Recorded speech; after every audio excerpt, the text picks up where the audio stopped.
Hi guys, it's Lana, and as you know, this is the Second Breakfast Club.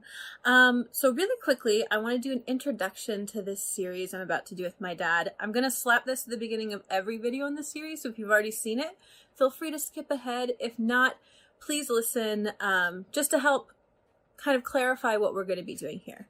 So as a lot of you know, Bangtan universe is basically solved at this point. There are webtoons coming out, there's novels coming out. The purpose of this series is not to solve the story. I'm not going to be telling my dad anything that won't help understand basic symbolism. So like I'll tell him what the Demian book is when we get into the Wings short films, because that's, you know, important.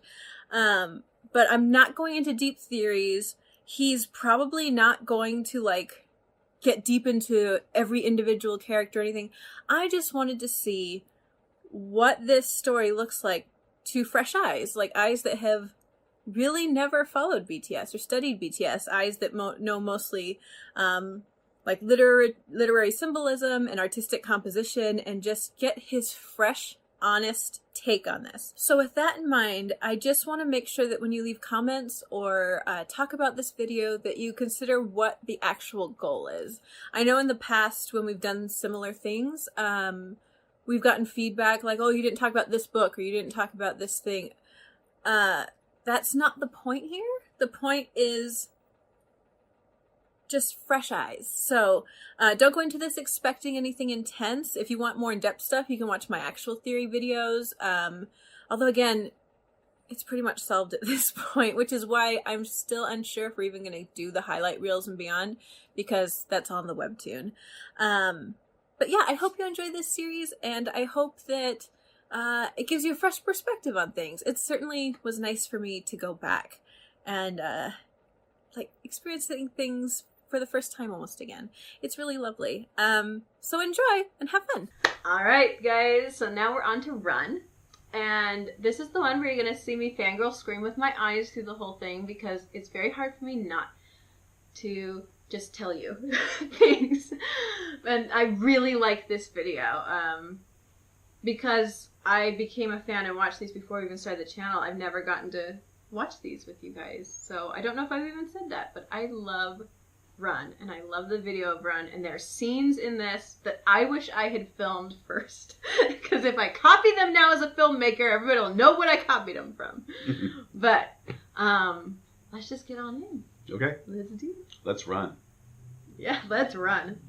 3, 2, 1, go. I clicked it twice. Go.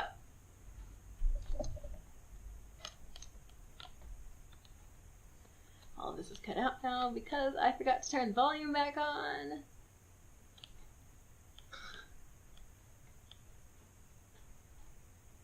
You go back to your 3, 2, 1. Yeah, exactly.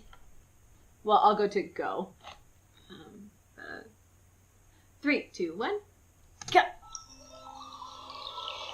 And again, guys, we're not looking at the lyrics to these. We're just watching the videos because they don't matter much. I think this one matches up okay, but for context, this is the guy who jumped at the end of prologue. I'm glad I didn't splat. Yeah.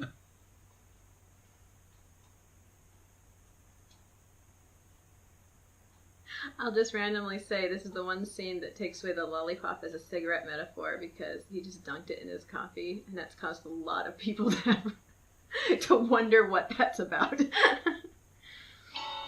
All in reality, he just said he'd heard people do it to make it sweeter, so he did it. I'll be quiet. You better be. I know. I gotta concentrate.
So jealous.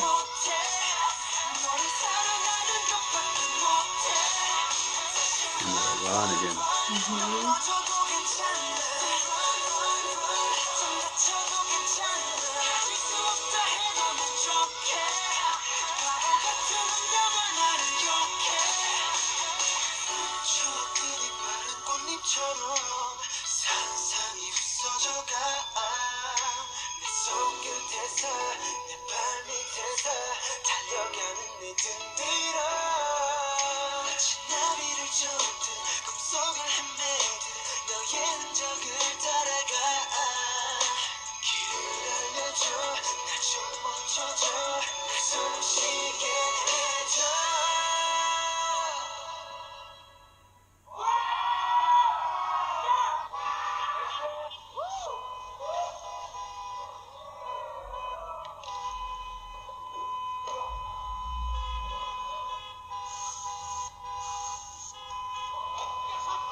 Now your credit.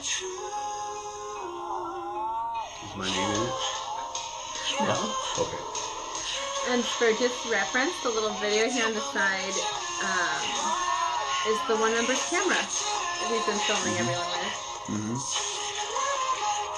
Along with the rat. The one guy being Jin. Mm-hmm.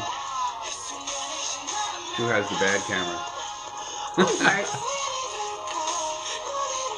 No, it's black and white with the greens. Yeah. It's still pretty up in the air. This is not spoiling. If this is still part of the story or just kind of a behind the scenes. Mm-hmm.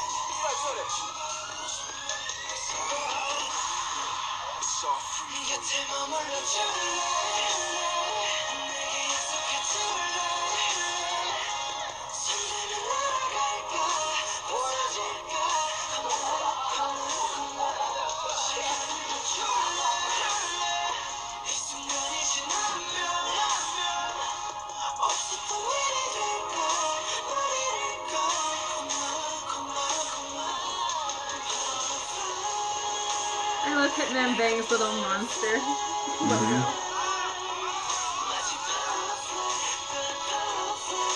Now here is something to pay attention to though. Remember that picture?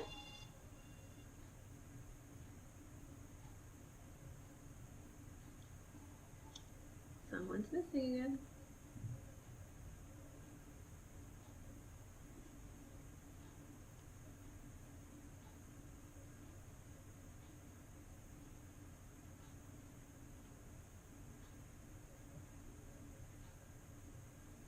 There you go. That's Run.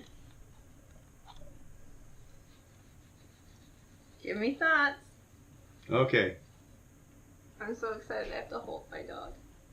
You have to hold the dog too? Here. Sure. I mean, Here. she might be mad because she's tired. No, she likes me. She does like you a lot. Okay. Especially when I do this. Right. Okay. So the video starts basically where the other one ends up because he falls into the water. So he's in the water. Yes. Symbolically. Yes. Symbolically immersed in something. that he's not sure he likes because he feels like he's drowning, but at the same time he feels like he's freeing himself. Okay? So, starts out, and he's out there with his friends, and he's running, and they're pulling him into everything. They start doing pretty stupid things. Graffiti, which I hate, by the way. Drawing on each other, not caring about what it hurts, just as long as they're having fun. Even when they're running away from the police, they're trying to have fun. When they get arrested, they try to have fun. They're trying as hard as they can to have fun doing things that I think are wrong, and that I think they know are wrong, but they're trying to be part of the group, part of the crowd. I can't understand how they would have gotten that truck sideways in the tunnel to block all those cars. And then I would probably started getting a lot madder at those guys with their painting graffiti on my car. Yeah. I would not like that at all. And I think they were pointing out that was totally disrespectful, spitting on people's cars, doing everything they can to make fun of them and hurt them and then laugh at them.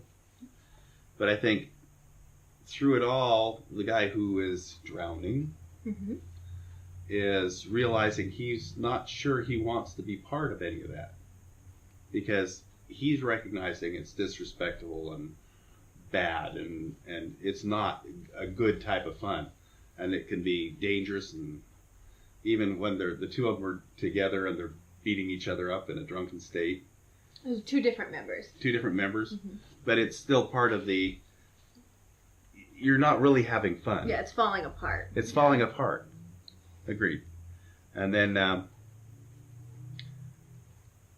as they're trying to constantly run, they're just trying to outrun their problems and outrun the fact that they know they're doing something wrong. Yeah. And when he keeps walking in and they're all there and doing the party thing, they're even pushing him into the bathtub back under the water. It's a different person. Different person, but still, it's a drowning situation. Yeah, it's the one who drowned in the bathtub in the first one. Right. So, at the end, when in the scene where he has the picture of the car, yes, with all the people, and he's burning it, he could either be memorializing it, or he could be saying, "I don't want any part of this. Gotcha. I want to get rid of that out of my life." Either way, it's over. It's over. It's something he's realized is not good for him. It makes him drown. And there was that black butterfly card. Yes, in the feathers. There, showing that it's still attempting to be a butterfly, but it wasn't a pretty butterfly. It was a dark butterfly, and maybe that's a dark type of freedom that he may not want. Yeah, or like a tainting of the original friendship. Right. Absolutely. Anything else that I'm missing? So originally, in the past we've watched Young Forever. That was in the first video we did.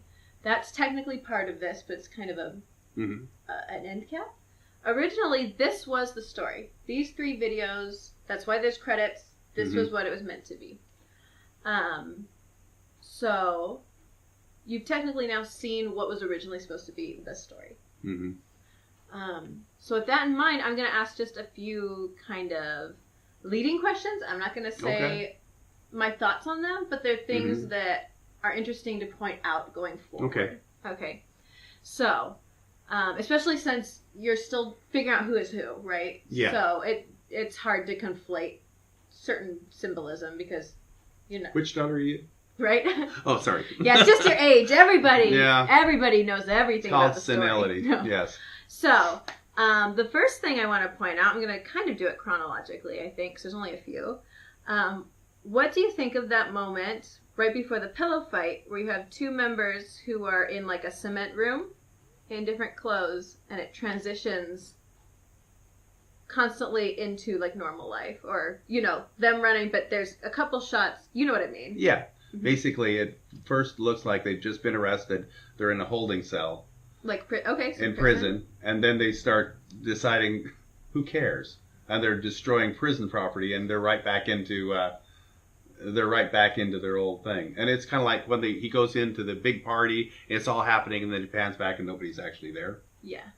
Where he wants so much to be included, but he's not sure he wants to be included. Yeah, and I think that, because I can't help myself, that scene kind of is the most of what you're talking about, right? So that's the guy his friend was drunk, he's trying to control his friend, he looks really sad, and his friend hits him, and he falls, and you go from like everybody's there at the party while he's shocked, zooms into a shocked face, and he looks away, everything's gone. So that sounds like what you're talking about this whole time, like something's gone wrong in the friendship. Right. The friend group is falling apart.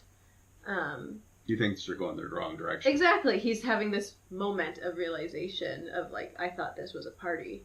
Kind of like my moment of realization is, what would I have done to the person who's spray painting my car? Right? That's something else I want to get to. So a little fact that a lot of people, international people who don't speak Korean, have not caught on to, I haven't seen it in a lot of theory videos, is they're trashing these cars, right? And the one guy, so the one who's parked is the same guy who was at the end of the last video with the picture of the person disappearing. Okay. And he's the one who built the house of cards, and his friend smacked him out. He's the one who keeps looking. Oh, I forgot all about the house of cards. Oh, yeah. Do you want to talk about the house of cards? Oh, the symbolism there is pretty easy. Right. It's a fragile lifestyle. And one little thing goes wrong, everything falls apart. Yes. Because you get arrested, you go to prison. Everything falls apart. Yeah. You may not have freedom anymore. And so they're playing these types of games, they are the house of cards that can fall apart. Yeah. And they knock and one guy has the card in his mouth chewing on it. Like, he doesn't care if it falls apart. Yeah. So, for story and clarity, the one who built the house of cards is the driver and also the guy who's been filming everything. Okay. The one who knocks it apart is the one who jumped and who's drowning. And he's also the one who's graffitiing with his friend. So that's the same guy. Okay. So he's trying to destroy that house of cards. Exactly. I'm only saying this because you're already saying it. Okay. You know what I mean? I'm just backing... Except I get mixed up. Exactly. That's why I'm not going to just throw people out, but if it works with what you're talking about, I'll kind of back you up. But going back to that car tunnel scene, you have that guy driving, sitting in the car, and everybody's trashing the cars. Right before they start running, you hear people starting to yell out of their cars, right? What is yelled is, move your car. It's not get off my car, stop spray painting my car, stop going crazy, booze on my car. They're yelling, move your car. And the guy who's driving the car picks up all these guys and gets them out of there. Yeah, I'm wondering if, because it's not a fact, I'm just a theorist. If you find anything interesting about the fact that that's what they're yelling, instead of yelling at everybody who's actually messing with their cars, they're yelling at the driver, like, move your car. And it's okay if you say it doesn't mean anything to me. I don't know. I mean, I would have a hard time believing anyone would just be saying, move along. We don't care what you're doing. Yeah. I have a hard time with that. All right. So I think that they're yelling, move your car. That's just one of the problems. First, it would be move your car, and the next one is, I hope you can go real fast because I'm about to break off your side mirrors with a bat. Okay. So you're the one going to prison at the end of all of this. Yes, probably. Okay. So those two, and then honestly, I think that's about it. Like, there are a lot of little questions I could ask, but they're meaningless to you right now. Well, some scene that you can think of that I probably caught but just didn't recall as I'm rambling. I would point out that as you're processing things, once again, everybody has the same symbolisms. So, like, the guy in the bathtub is pretty much always the guy in the bathtub. The guy who's not really part of the group, he's always recording, he's driving, he's the one always in the back of the group, is always the same guy. The guy with the lollipop is always the guy with the lollipop, He's the only one with the lollipop? He's the only one. He doesn't share? No, he doesn't share at all. So he's the greedy one. Right. Okay. Yeah, there's 7 members, 7 deadly sins. He's greed, right? No. Okay. No, that's not really a theory. Especially since that's the wrong culture anyway. Yes, I know. Absolutely, right? Okay. I think like sloth. Yeah, absolutely. I think you picked up on most of pretty much everything. Yeah, the most important scenes. I find it's not theory, but I find it personally meaningful. The guy who gets beaten up in the first video, like jumped in the alley, is the one whose closest friend of the group hits him during the alcohol fight. I always thought that, wow, that would be shocking if like what you're dealing with in your normal life is getting bullied, and then the friend that you go to get away from being bullied is the one who ends up hitting you as everything's falling apart. That always just stood out to me. Because again, you will not see it because you have yet to be able to tell them truly apart. But all of, there's duos that go through the same thing. Well, in that fight scene, I saw I'm mad and I'm drunk and I'm just doing something because I'm not thinking about it. Yeah. And then going to I'm really mad, and then we're just playing. All sorts of different changes of emotions during that scene. We're just playing. When they're turning around and doing other things in the when the people are partying in the room. No, but I mean, even during the fight, he's not going out for the knockout punch at the end. True. Oh, I get what you're saying. You see what I'm saying? I always interpreted that. It's kind of like he's thinking through things as he's in the middle of a fight. Yeah, I always interpreted that scene as a quick glimpse that one of them is raging and alcoholic and the other one's really sad about it. But yeah, I can see what you mean. But like one might be starting to be doing it because he's mad, and then he's trying to get the other guy to stop doing what he's doing. Yeah. Instead, not just total hate. Yeah. Oh, yeah, absolutely, yeah. Yeah. And it ends with a guy throwing a chair against a mirror that has a beautiful bouquet reflected in it, which goes right along with your symbolism again, right? He's destroying this beautiful thing. Yeah, I really do think that you picked up on all of the basic stuff. So from here, this was the original trilogy. Okay. Then they continue the story for the next album. So this was one album. They continue it on. My personal belief is that this theory got so popular that they wrote new story for it. That's not confirmed at all. People in the comments might get upset about that. But I think it's really important to talk about the theory in terms of eras, because I think the intent of the story, the message of the story, can change a little bit by era.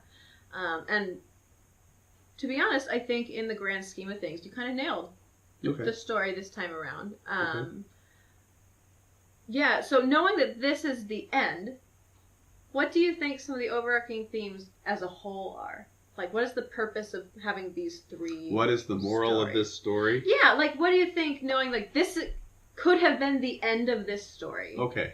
Well, actually, Young Forever was where they get out of the gates. The first video we watched, you remember what I'm talking about. The one with the maze? The chain link fences. Yeah, and they all end up getting out. But that's because it's got little scenes interspersed from this story in it. Okay. But I think with the credits, this could have been the end. So with only knowing what you know, what do you think they were trying to get across? What do you think? So if it were a fable and it was trying to teach me the moral of the story. Yeah. The moral of the story is you can't run away from your own problems by palling around with a lot of friends who themselves have problems. Freedom doesn't come at the expense of others. Freedom is fragile. Freedom comes from doing the right things with the right people at the right times, not without hurting or disparaging anyone else.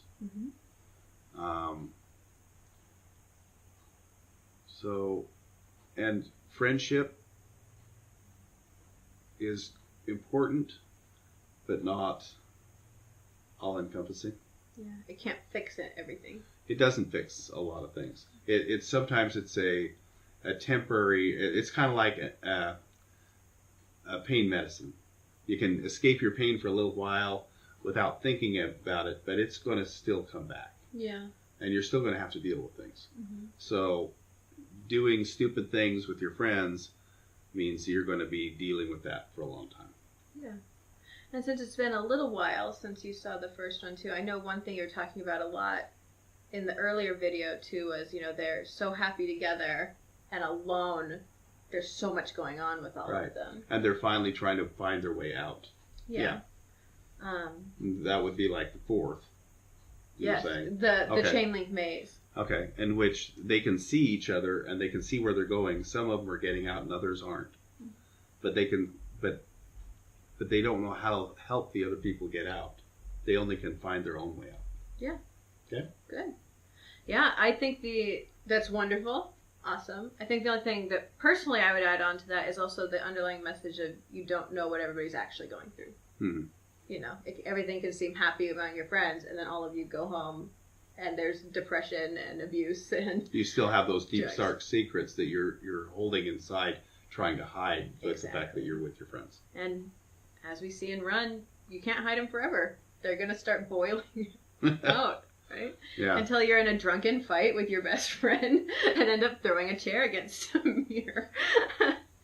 But yeah. Okay. Awesome. Guys, we've wrapped up Era 1. So now we're going to head into Era 2, which as you guys know is Wings. Wings Era was my first new era with them. I became a fan the stuff we're about to watch was like the first new stuff I ever watched of theirs. So it has a little special place in my heart. And this is where things get a lot more mythical. And yeah, so we're going to jump in. We've got the short films up next. We're going to do one video per film. If you want to see them sooner, as you know, the Patreon gives you early access, so they're always one video ahead. And if you can't afford the $2 for the Patreon, it'll definitely be up soon next week, and you won't have to not see it or anything. But yeah, let's head on to Wings, shall we? Okay. Good. I'm ready. So until next time. Live long and prosper. Also, like, comment, and subscribe to both of us. Bye.